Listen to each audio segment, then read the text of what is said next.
The year was 1875, and the dusty heart of a small Missouri town pulsed with the restless energy of market day.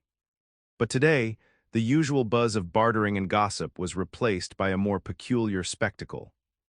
In the center of the town square, right next to the creaking well, stood a large wooden cage. It wasn't for animals, though the sign nailed crudely to its front suggested something equally untamed. In bold, uneven letters it declared, "ELARA too wild for any man." Inside the cage, Elara sat on a rough stool, her back straight as an oak. Her eyes, the color of storm clouds, swept over the growing crowd. She was a widow, barely 30, with hair the shade of rich earth that now escaped in defiant tendrils around her face. Her dress, though plain, was clean, and she held herself with a pride that the bars of her prison could not diminish.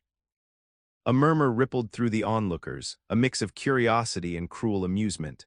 Children wide-eyed pointed fingers while older women clucked their tongues, their expressions a blend of judgment and fascination. Elara had known hardship.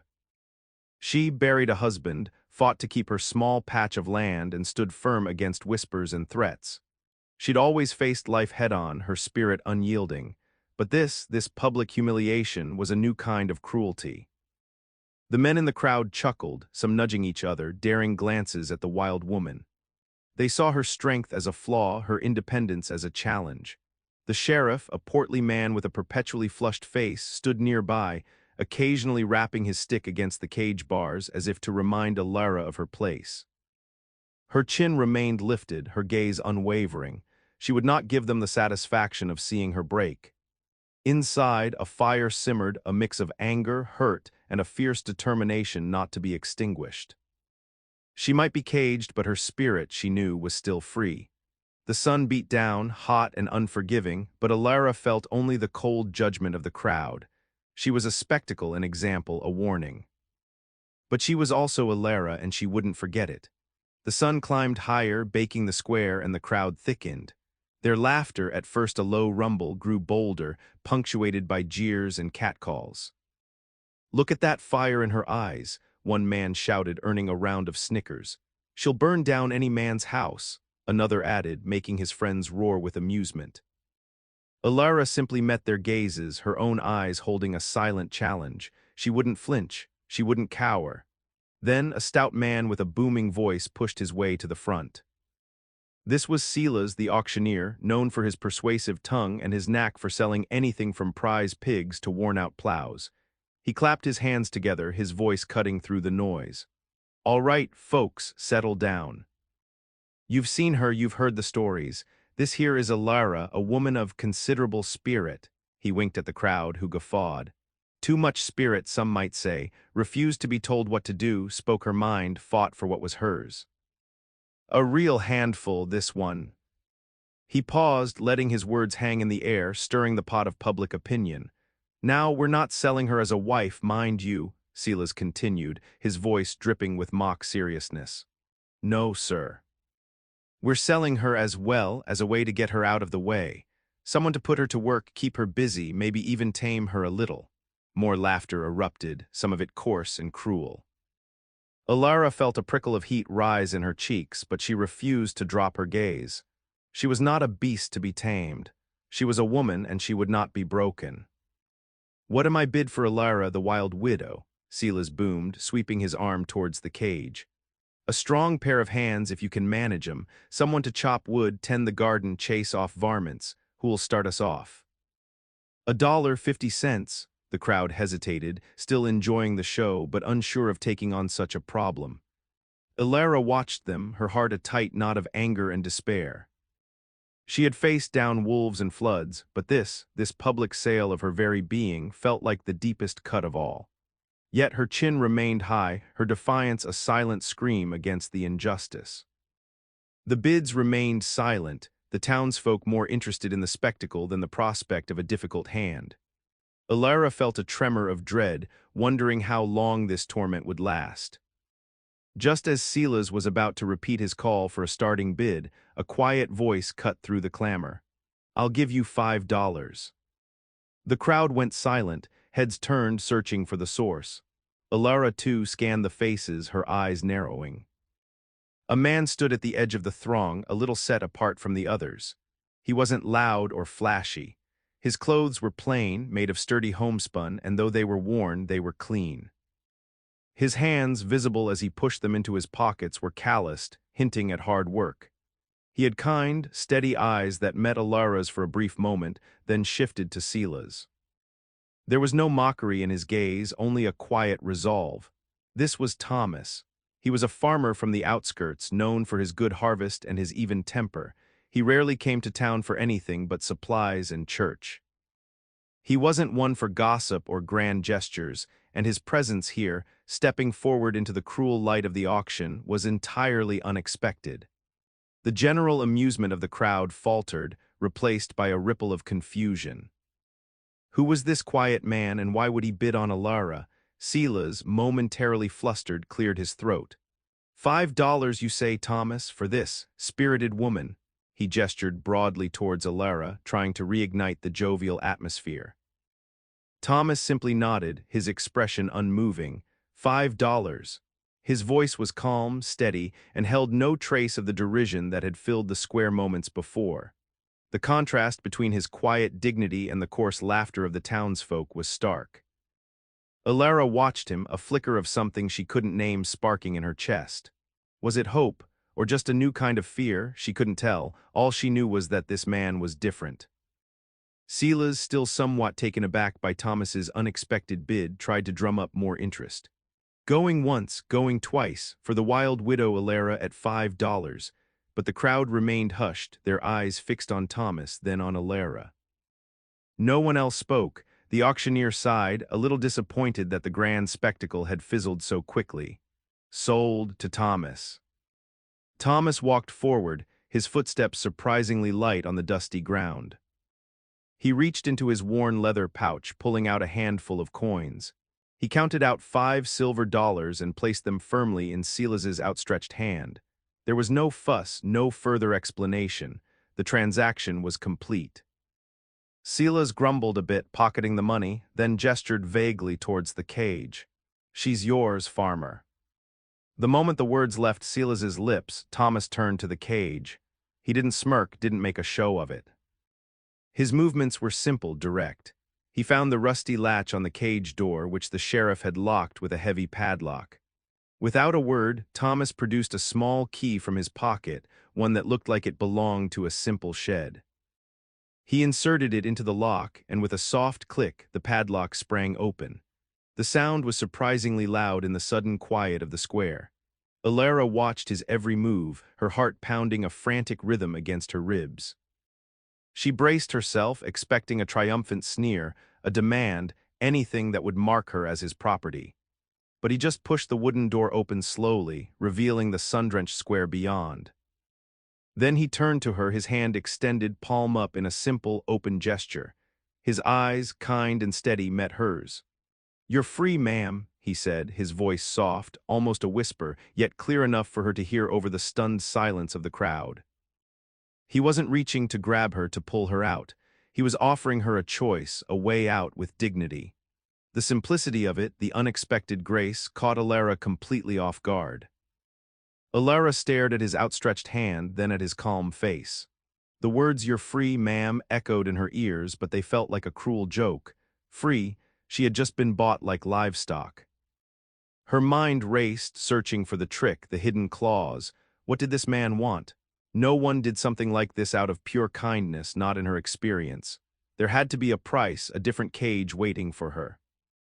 She pulled back, shrinking slightly against the back of her stool. Her hands, calloused and strong, gripped the rough wood, refusing his help. "What do you want?" she asked, her voice raspy from disuse and fear. Her eyes, usually so defiant, held a flicker of suspicion, a deep-seated wariness born from years of fighting for every inch of her life.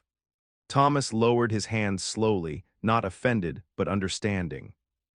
"Nothing you don't wish to give, ma'am," he replied, his voice still gentle. "I saw you in there, it didn't seem right." He paused, letting his words settle. "I have a small farm a ways out of town, needs tending. I could use an extra pair of hands if you're willing. Room and board, honest work for honest pay." Alara scoffed inwardly. Room and board, honest work. It sounded too good to be true, a sweetened version of the very servitude she had just been sold into. She imagined a lonely shack, endless chores, and a silent, watchful master. It would be a different kind of cage, one without bars, but a cage nonetheless. She pushed herself to her feet, moving slowly out of the open door, but keeping her distance from Thomas. She felt the eyes of the crowd on her, still curious, still judging. "I don't need charity," she stated, her voice stronger now, though still laced with suspicion. "And I don't take orders." Thomas simply nodded. "No orders, ma'am. Just an offer of work. If you choose to take it, you're welcome. If not, you're free to go your own way." He made no move to stop her, no attempt to assert ownership. He just stood there, patient and unwavering, his quiet presence a stark contrast to the chaos of her capture. Alara hesitated, torn between her ingrained distrust and a faint, unfamiliar stir of hope. Alara stood frozen for a long moment, the open cage door behind her, the expectant crowd before her. Thomas remained still, his hand now resting by his side, but his gaze was steady and kind. He didn't push, didn't demand. He simply waited, allowing her the space to choose. This unfamiliar patience chipped away at her defenses just a little. "My farm is small," Thomas finally said, breaking the silence, his voice soft, "but it has a sturdy roof and food enough for two. You'd have your own room, separate from mine, and the work is honest. No tricks, ma'am, just a fair trade for a fair day's labor." He paused, then added, "You're not a prisoner. You're a woman who deserves respect, and that's what you'll find there." His words, simple and direct, struck Alara more deeply than any threat or promise ever could have. He didn't try to charm her or force her. He simply offered decency, a rare commodity in her life. The way he looked at her, not with pity or lust or amusement, but with quiet understanding, was disarming. She saw no judgment in his eyes, only a calm strength. The sun beat down, and Alara felt a wave of exhaustion wash over her. The thought of facing the world alone, of finding her own way with nothing but the clothes on her back, was daunting. His offer, stripped of any hidden agenda, suddenly seemed like a lifeline. She still didn't trust easily, but something in his steady gaze, his unwavering patience, made her consider it. "Where is this farm?" she asked, her voice still cautious but softer than before.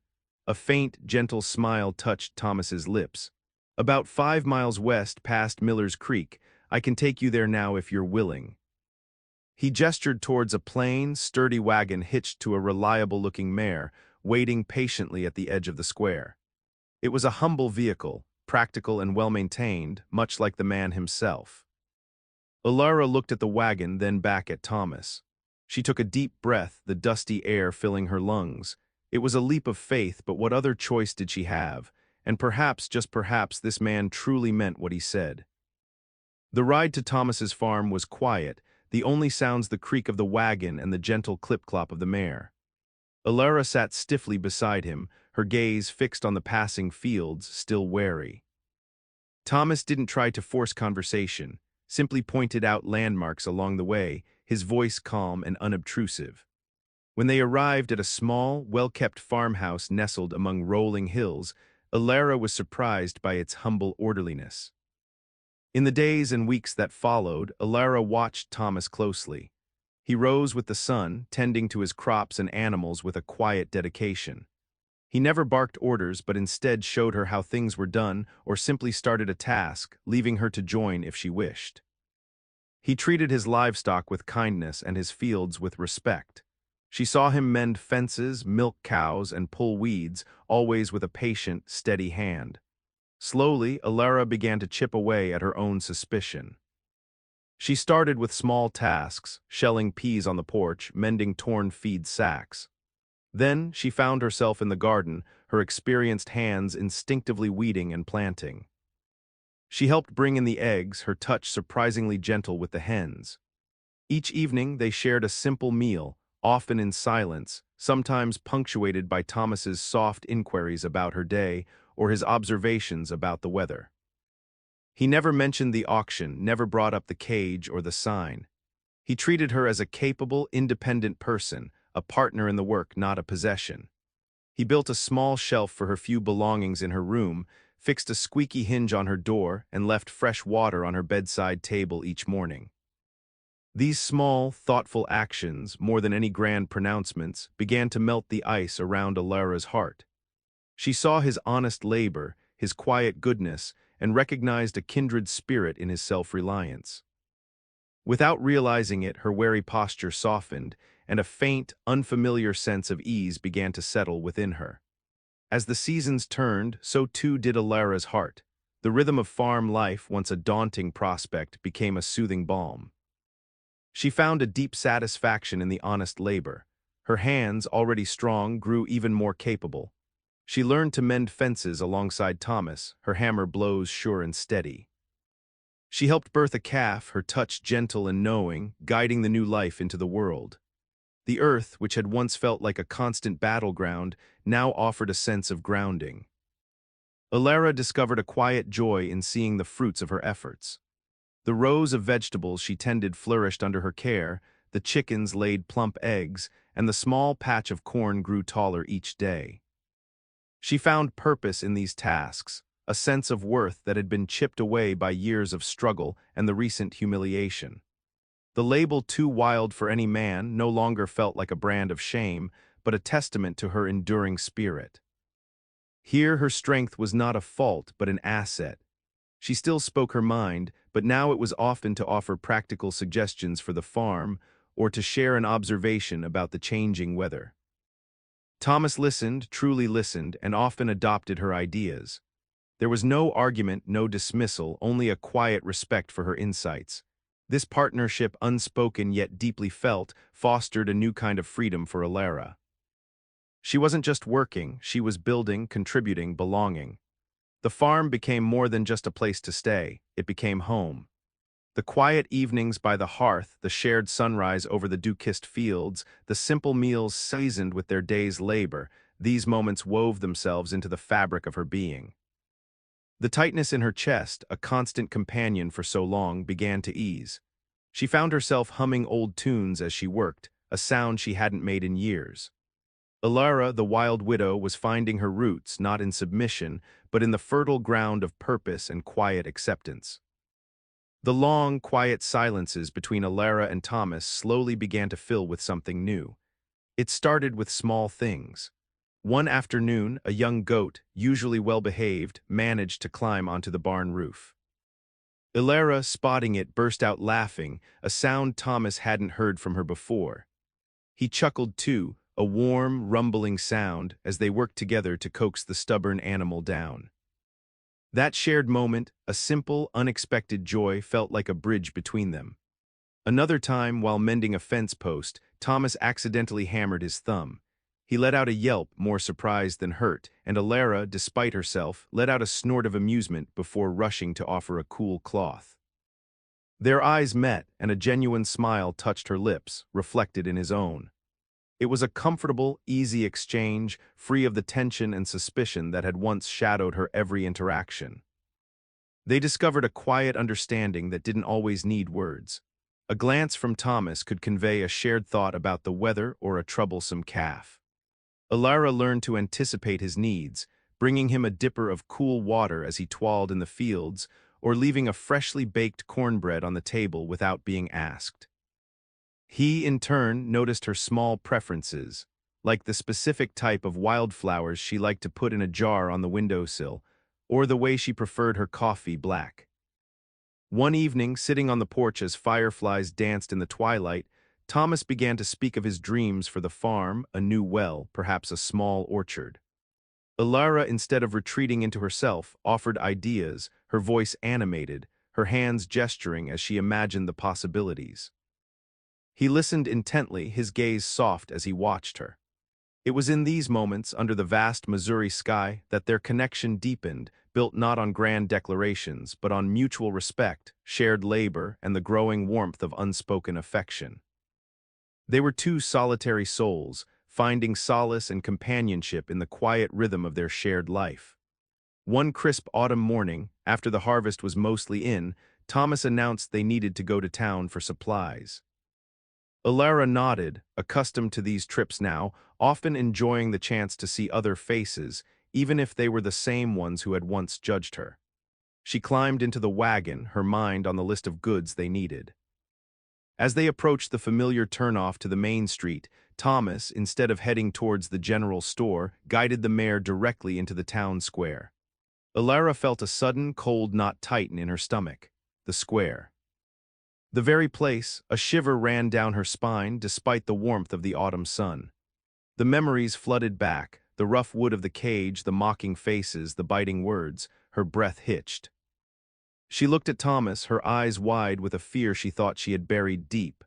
"Thomas, why are we here?" she asked, her voice barely a whisper. Her hands gripped the sides of the wagon seat, her knuckles white. The comfortable ease she had found on the farm evaporated, replaced by the raw, exposed vulnerability of that dreadful day. She felt a prickle of old shame, a resurgence of the belief that she was still somehow captive, that this was all a prelude to another humiliation. He stopped the wagon right in the center, near where the well stood, close to where the cage had been. The spot was empty now, just dusty earth. Thomas turned to her, his gaze steady, his face unreadable. The usual gentle light in his eyes seemed different, more serious. Alara's heart pounded. Was this it? Was he finally going to reveal his true intentions to make her pay for his kindness? She braced herself, ready to fight, ready to run, ready for whatever fresh pain awaited her in this cursed place. The old fears, sharp and potent, clawed at her, reminding her of the woman they had caged and branded. Alara watched Thomas as he climbed down from the wagon. Her heart hammered against her ribs, a drumbeat of old fears and new uncertainties. He walked to the very spot where her cage had stood, where the sign had mocked her. He paused, looking down at the dusty ground, then slowly, deliberately, he turned to face her. The square was mostly empty, save for a few townsfolk going about their business, none paying them much mind. But to Alara, it felt as though all eyes were on her again. Thomas reached into his coat pocket, not for money, not for a key, but for a small, simple wooden box. He opened it, revealing a plain silver ring, unadorned but gleaming softly in the autumn light. Then, to Alara's utter astonishment, Thomas knelt. He knelt in the very dust where her humiliation had been made public, where she had been stripped of her dignity. His steady gaze met hers, full of a warmth and sincerity that chased away the lingering shadows of her past. "Alara," he began, his voice clear and strong, yet still holding that familiar gentleness. "I brought you here because this is where your freedom began, though it didn't feel like it at the time. I bought you, yes, but not to own you. I bought you to set you free." He took a deep breath. "You've brought life back to my farm and to my heart. You're the strongest, kindest, most spirited woman I've ever known." He held out the ring, his hand steady. "I'm not asking for a worker or a possession. I'm asking for a partner, for a wife. Alara, will you marry me? Will you make my farm and my life truly ours?" The words hung in the air, transforming the bitter memory of the square into something entirely new. He wasn't offering her another cage. He was offering her a home, a life built on respect and shared dreams. The old fears dissolved like morning mist, replaced by a surge of overwhelming emotion. Tears pricked at her eyes, tears of relief, of surprise, and of a profound, unexpected joy. Alara looked at the silver ring, then at Thomas, still kneeling in the dust. The tears that had welled in her eyes now spilled over, tracing warm paths down her cheeks. It wasn't the kind of crying born from sadness, but from an overwhelming surge of relief and a happiness she hadn't dared to dream of. This man who had shown her nothing but kindness and respect was offering her everything.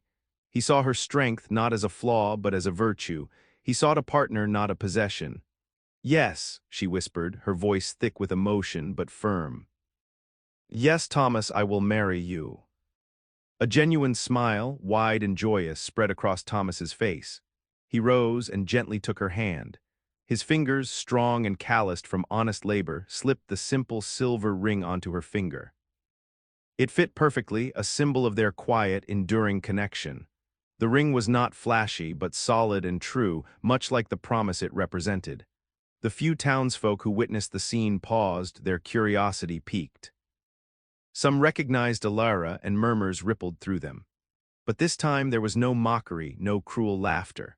Only a few bewildered glances, perhaps a touch of understanding, as they watched the formerly wild widow standing tall and radiant, accepting a farmer's proposal in the very square where she had been caged.